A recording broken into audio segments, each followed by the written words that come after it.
So my second talk is about evaluating reader comprehension of plan-based stories containing failed actions. The motivation behind this was that now that we have these plans which have failed actions in them, do they even make sense to the reader or viewer? So if you were reading, viewing, or listening to a story which had a failed action in them, is your mental model similar to what the story was designed to be? Especially because now we're talking about stories that a computer is generating. So consider this example. Once again, we're in our bar with Teddy. Teddy attempts to pick up bottle 1, pour the drink, doesn't work. He goes ahead and then checks the bottle. Then he places it back, picks up bottle 2, and then successfully pours a drink. So let's say you had this story, you read this story. Are you really understanding the failed action the way that the failed action was designed in the original story?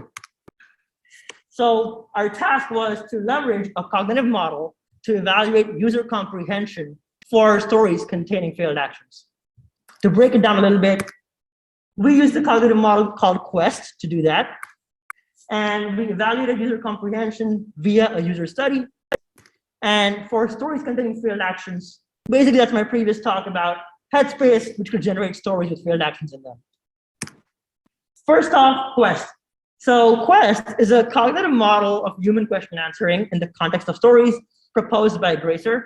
It has been used previously in narrative planning evaluation as well. It relies on a graphical structure, which consists of nodes and edges. The nodes are goals, events, state descriptions in the world. The edges describe relationships between nodes. So for example, there's a goal node called pour from bottle, right? Teddy wanted to pour from bottle 1. The outcome edge connected to an event where he actually failed to perform that action. He failed to pour the drink from bottle 1. So what we did was we translated these narrative plans from our planning output into these Quest knowledge structures. And there's a quick plug for a workshop paper that we worked on last year, which talks about how you can do that for plans containing failed actions. And then when we had these Quest knowledge structures, we generated question answer pairs centered on the failed action itself. Question answer pairs are simply a question and an answer statement connected together. And what we do is that we had a user study. Users are presented with first the story, a text description of the story, and then this question statement followed by an answer statement. And they're simply asked to rate how good of an answer it is to the question. So users simply provide a rating depending on how good the answer statement is to the question statement. And we recorded these and found the mean ratings for question answer pairs for events about the failed action.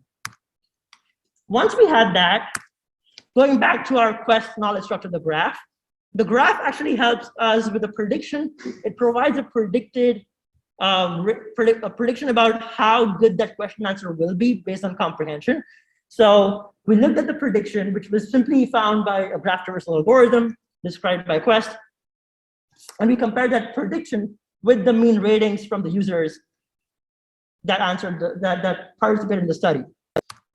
And what we found was there was significant correlation between these Quest predictions and the mean ratings. And if Quest is a good tool that can be used to evaluate user comprehension, that means that people are indeed understanding the stories and building mental models the way the actual story was designed.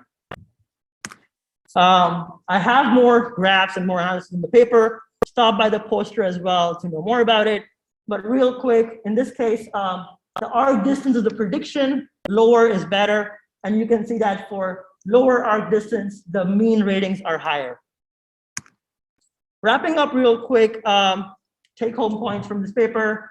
We use Quest to evaluate user comprehension for stories with failed actions as well. And humans seem to be pretty good at understanding the failed actions in these stories as well.